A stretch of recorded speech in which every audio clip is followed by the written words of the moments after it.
Hello friends, আমি Shipra Ghosh, West Bengal India. আমার চ্যানেলে সবাইকে স্বাগত। আশা করি আপনারা সবাই ভালোই আছেন। তো শুরু করা যাক আজকের আলোচনা। আজ আমি আলোচনা করব পজিটিভ চিন্তাশক্তি বা ইতিবাচক চিন্তা আমাদের জীবনে কী প্রভাব ফেলে। কোনো মানুষ যদি তার নিজের মধ্যে কোনো কিছু করতে পারার বিশ্বাস আনতে না পারে, তবে সে অর্জনও করতে পারে না। বিশ্বাস থেকেই আসে চেষ্টা। আর মানুষ যদি বিশ্বাস করে সে ভালো হতে পারবে না, তবে সে ভালো হবার চেষ্টাও করবে না। আবার অন্যদিকে খারাপ একজন মানুষ যদি এটা বিশ্বাস করে যে এখনও তার পক্ষে ভালো হওয়া সম্ভব, তাহলে সে ভালো হবার চেষ্টা করবে। আর এই চেষ্টাই একদিন তাকে ভালো মানুষে পরিণত করবে।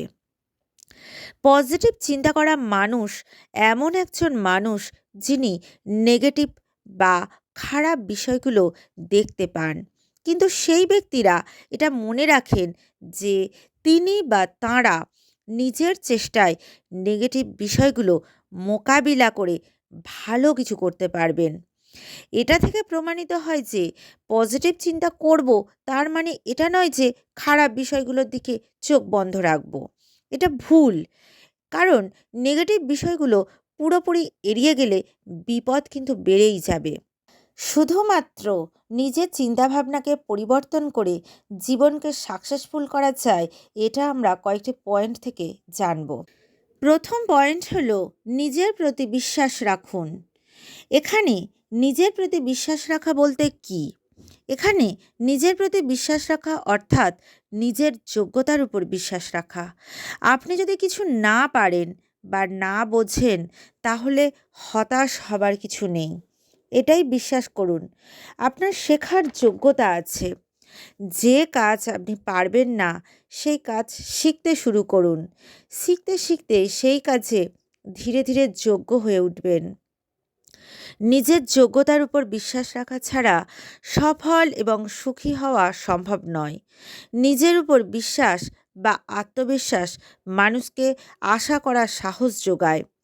তাই তো একজন হতদরিদ্র মানুষও আত্মবিশ্বাসের উপর ভর করে বিরাট ধনী হতে পারে। একজন দুর্বল মানুষও অনেক বড় সফলতার মুখ দেখতে পারে। একজন মূর্খ মানুষও বিরাট জ্ঞান অর্জন করতে পারে।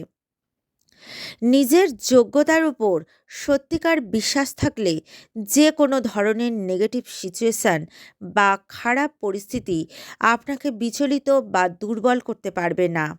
কাজেই আমাদেরকে সবসময় নিজের যোগ্যতার উপর বিশ্বাস রাখতে হবে। যে পরিস্থিতিতেই পড়ুন না কেন, নিজের মধ্যে এই বিশ্বাসটা রাখুন যে সেই পরিস্থিতি মোকাবিলা করার যোগ্যতা আমার আছে। তাহলেই দেখা যাবে আমাদের জীবনে বড় বড় সমস্যা সমাধানের পথও বেরিয়ে আসবে। ২ নম্বর, আপনার মনোভাব আপনার সমগ্র জীবন নির্ধারণ করে। আমাদের জীবনে এমন কিছু সমস্যা আছে, সেই সমস্যা সমাধান করতে কয়েক বছর লাগে। এক্সাম্পল হিসেবে বলা যায় ঋণ বা গুরুতর অসুস্থতা। কিন্তু এই সমস্যাগুলোর প্রতি আমাদের মনোভাব কেমন, সেটা সম্পূর্ণ আমাদের উপর নির্ভর করবে। আমরা হয়তো একটা বাটন প্রেস করে আমাদের জীবনের সমস্ত সমস্যা সলভ একবারে করতে পারবো না। কিন্তু আমাদের মনোভাব, আমাদের ইন্টেনশন এমন একটা জিনিস যেটা আমরা চাইলে পরিবর্তন করতে পারবো। আপনার পৃথিবী, আপনার বাস্তবতা এবং আপনি জীবনে যা কিছু এক্সপেরিয়েন্স করবেন সেটা সম্পর্কে আপনি কী ভাবেন, তার দ্বারা নির্ধারিত হয় আপনার জীবন। ধরা যাক একদিন সকালে আপনি বাড়ি থেকে বেরোলেন, আর সামনে থেকে একটা গাড়ির সাথে আপনার ধাক্কা লেগে যাচ্ছিল, কিন্তু গাড়িটার লাস্ট মোমেন্টে ব্রেক কষে নিল। এই বিষয়টা আপনি খারাপ লক্ষণ হিসাবে বিবেচনা করতে পারেন। আপনি দিনের বাকি সময়টা মনের মধ্যে দুর্ঘটনা ঘটার ভয় নিয়ে ঘুরে বেড়াতে পারেন। কিন্তু আবার অন্যদিকে এই দুর্ঘটনা ঘটার ঘটনাকে একটা উপহার হিসাবেও ভাবতে পারেন। এটাকে একটা মিরাকেলও ভাবতে পারেন। এবং উপরওয়ালার কাছে কৃতজ্ঞ থেকে জীবনের প্রতি মুহূর্ত, প্রতিটা সেকেন্ড জীবনকে উপভোগ করতে পারেন। অর্থাৎ কেন আপনি নেগেটিভ চিন্তাকে বেছে নেবেন যদি আপনার কাছে পজিটিভ চিন্তাকে বেছে নেওয়ার সুযোগ থাকে? আমার 3 নম্বর পয়েন্ট হলো চিন্তামুক্ত জীবন কল্পনা করুন। চিন্তা করার জন্য একটা সুপার হ্যাক হলো ভবিষ্যতে আপনি একজন চিন্তামুক্ত ব্যক্তি হবেন, এটা কল্পনা করুন। আপনি এটা ভাবুন আপনিও কোনো রকম চিন্তা ছাড়া বেঁচে থাকতে পারবেন, আর এটাও সম্ভব। শুধুমাত্র এরকম চিন্তা করলেও বর্তমান চিন্তা থেকে আপনাকে অনেকটা দূরে সরিয়ে দেবে। দুশ্চিন্তা হলো মানসিক চাপের প্রধান উৎস এবং এটা প্রায়ই হার্টের রোগ, বাত এবং অন্যান্য অসুস্থতার দিকে পরিচালিত করে, যার ফলে মানুষের আয়ু কমে যায়। সুতরাং যখন সম্ভব, যেভাবে সম্ভব, মানসিক চাপ নির্মূল করা আপনার জন্য সবথেকে বেশি জরুরি। আপনি চোখ বন্ধ করুন, এখন থেকে কয়েক মাস, কয়েক বছর পরের কথা চিন্তা করুন। বর্তমানে যেসব দুশ্চিন্তাগুলো আপনাকে জর্জরিত করছে সেটা থেকে আপনি পুরোপুরি মুক্ত। এরপর আপনি যখন চোখ খুলবেন তখন অনেকটা হালকা অনুভব করবেন এবং নিজেকে অনেকটা চিন্তামুক্ত মনে করবেন। আর এই প্রক্রিয়া যদি ঘুমোতে যাবার আগের মুহূর্তে হয় তাহলে নেগেটিভ চিন্তার পরিবর্তে পজিটিভ চিন্তা আপনার সাবকনশাস মাইন্ডে প্রবেশ করবে। সত্যি কথা বলতে কি, সাবকনশাস মাইন্ড যেমন চিন্তা থাকবে সেরকম আপনার আচার আচরণ হবে। 4 নম্বর পয়েন্ট হলো আপনার মনের শান্তি আপনাকে শক্তিশালী করে তুলবে। মানুষের অনেক সমস্যা আছে যা তার মনের চিন্তার ফল। এই কারণে মনকে নেগেটিভ চিন্তা থেকে মুক্ত করতে হবে। আর এটা করার জন্য বিশ্বস্ত মানুষের কাছে নিজের সমস্যার কথা বলুন। কাছের মানুষের কাছে নিজের দুঃখ এবং আশঙ্কাগুলোকে শেয়ার করলে মন অনেকটা হালকা হয়। মনের মধ্যে জমে থাকা নেগেটিভ চিন্তাগুলো আমাদেরকে অনেক প্রভাবিত করে। তাই আমাদের মনের মধ্যে নেগেটিভ চিন্তা যদি থাকে তাহলে আপনার কাছের মানুষ, মা বাবা, লাইফ পার্টনার, কাছের বন্ধুকে নিজের মনের কথা বলুন। নিজের মনের কথা বলতে পারলে মনটা অনেকটা হালকা হবে, মানসিক শান্তি পাবেন।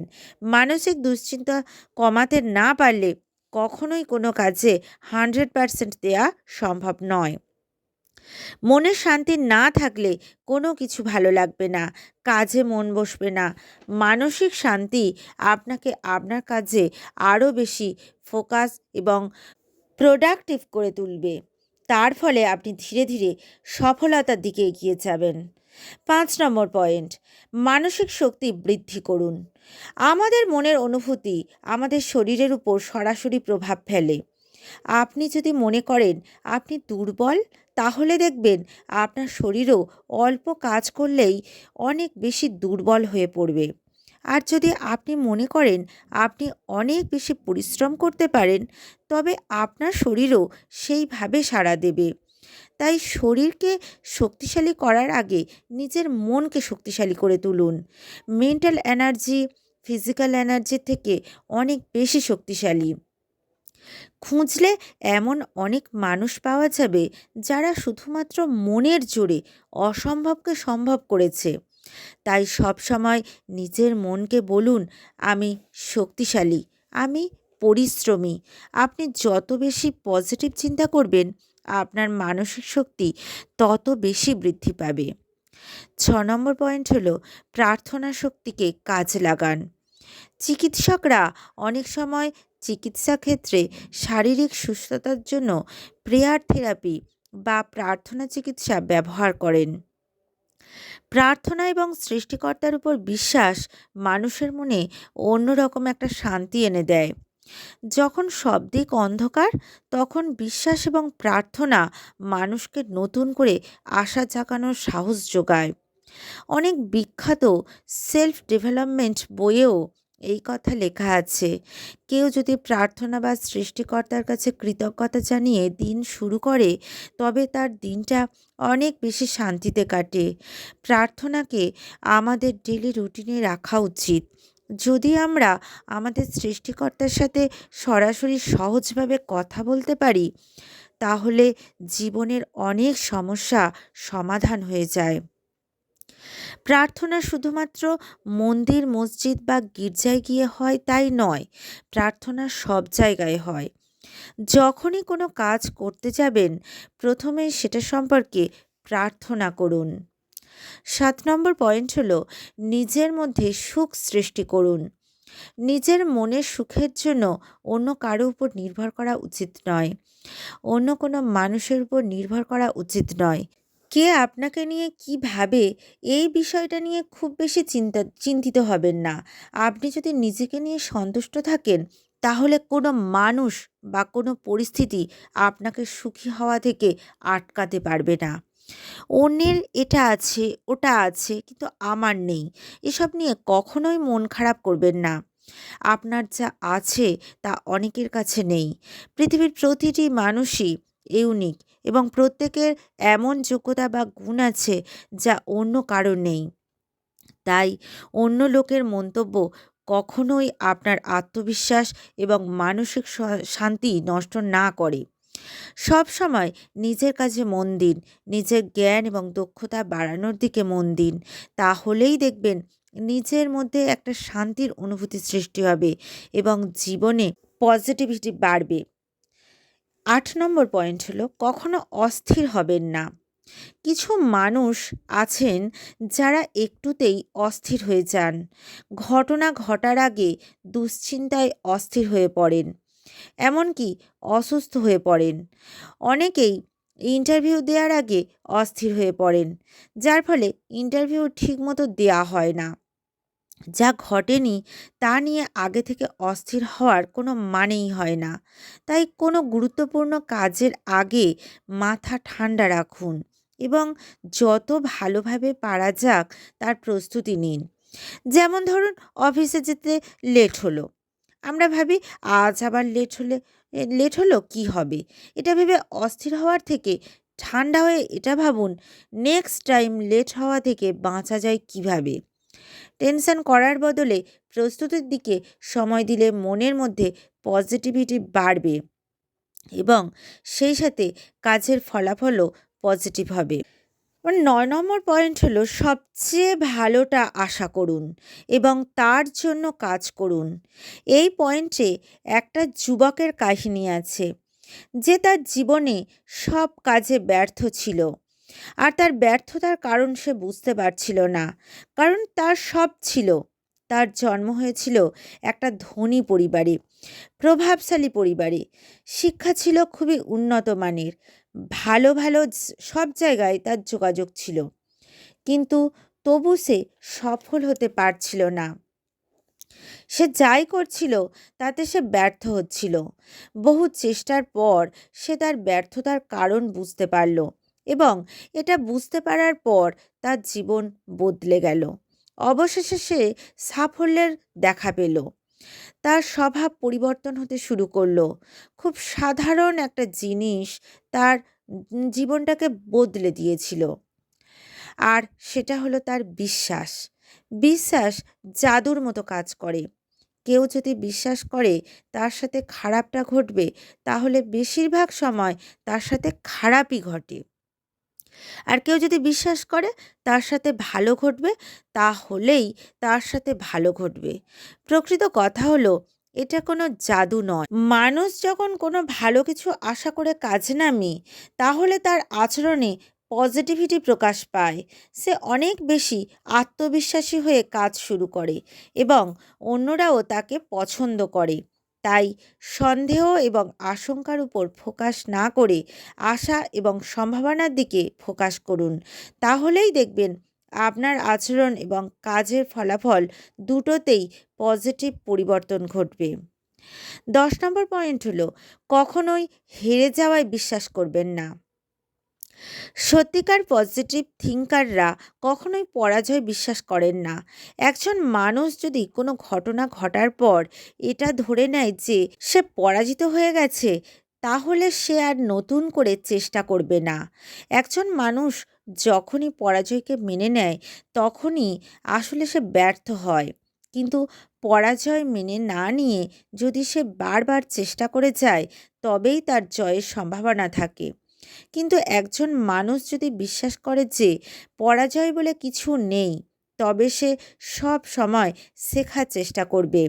তাই সব সময় মনে রাখতে হবে, পরাজয় মানে শেষ নয়, ব্যর্থতা মানে জীবন শেষ নয়। ব্যর্থতা থেকে শিক্ষা নিয়ে আবার চেষ্টা করতে হবে এবং সফলতার দিকে এগিয়ে যেতে হবে। 11 নম্বর পয়েন্ট হলো, ভয় পাওয়া শুধুমাত্র একটা অভ্যাস। ভয় হলো মানুষের একটা অনুভূতি। দীর্ঘদিন ধরে ভয় পেয়ে পেয়ে এটা মানুষের অভ্যাসে পরিণত হয়েছে। আর তখন মানুষ কারণে অকারণে ভয় পায়। আসল কথা হলো, মানুষ মানুষ কোনো অভ্যাস নিয়ে জন্মায় না। ধীরে ধীরে বিভিন্ন পরিস্থিতির মধ্য দিয়ে যেতে যেতে মানুষের মধ্যে এই অভ্যাস গড়ে ওঠে। আর অন্য যে কোনো অভ্যাসের মতোই এই অভ্যাসও দূর করা সম্ভব। যে কাজ করতে ভয় পান, নিয়মিত মনে মনে কল্পনা করুন সেই কাজ আপনি খুব সুন্দরভাবে করছেন। আর একটু একটু করে সেই কাজ করার চেষ্টা করুন। ভয় করলেও ভয়কে পাত্তা না দিয়ে কাজ করুন। তাহলে দেখবেন ধীরে ধীরে মন থেকে ভয়কে দূর করে ফেলবেন। 12 নম্বর পয়েন্ট, এবং এটাই আমার লাস্ট পয়েন্ট, নিজের সমস্যার সমাধান নিজেই করুন। যারা পজিটিভ থিঙ্কার হন, তারা নিজের সমস্যা আগে নিজে সমাধান করার চেষ্টা করেন। কোনো সমস্যায় পড়লে একজন পজিটিভ থিঙ্কার ভাবেন তিনি নিজে এই ব্যাপারে কি করতে পারেন। তিনি নিজেকেই প্রশ্ন করেন, আমি এই ব্যাপারে কি করতে পারি। তখন আপনার মস্তিষ্ক সমাধান করার জন্য কাজ শুরু করে দেবে। আর যদি ভাবেন, আমি মনে হয় এটা পারবো না, তাহলে আপনার মস্তিষ্ক সমাধান করার প্রচেষ্টা বন্ধ করে দেবে। পজিটিভ থিঙ্কিংয়ের মূল বিষয় হলো এমনভাবে চিন্তা করা যাতে মস্তিষ্ক অ্যাক্টিভ হয়। সবসময় মনে রাখতে হবে, সমস্যা থাকলে তার সমাধানও থাকবে। পৃথিবীতে এমন কোনো সমস্যা নেই যার সমাধান করা যায় না। কিছু সমাধান হয়তো খুব সহজ, কিছু হয়তো কঠিন। সমাধান ঠিকই আছে, এবং একজন মানুষ যদি এটা বিশ্বাস করে যে সে যে কোনো সমস্যার সমাধান করতে পারবে, তখন তার মস্তিষ্ক কোনো না কোনোভাবে সেই সমস্যার সমাধান খুঁজে বার করবে। এগুলো থেকে আমরা মূল যে জিনিসগুলো পেলাম তা হলো, পজিটিভ চিন্তা এবং বিশ্বাস মানুষকে বাস্তবতার দিকে নিয়ে যায়। পজিটিভ চিন্তা আপনাকে বড় লক্ষ্য ঠিক করা এবং বড় লক্ষ্য অর্জন করার কাজে আপনার মধ্যে আত্মবিশ্বাস যোগাবে। সো ফ্রেন্ডস, আজ আমি একটু অন্য টপিক নিয়ে আলোচনা করলাম। নরম্যান ভিনসেন্ট পিলের লেখা একটি বইতে পজিটিভ চিন্তাশক্তি বা ইতিবাচক চিন্তা আমাদের জীবনে কী প্রভাব ফেলে তা খুব সুন্দরভাবে লেখা আছে। এটাই একটু বাংলাতে আলোচনা করলাম। আমার আলোচনা কেমন লাগলো কমেন্ট করে অবশ্যই জানাবেন। আমার চ্যানেলে প্রথম হলে লাইক, শেয়ার এবং কমেন্ট অবশ্যই করবেন, এবং সাবস্ক্রাইব করে বেল আইকন হিট করে দেবেন। Thank you. We are so in it to in it.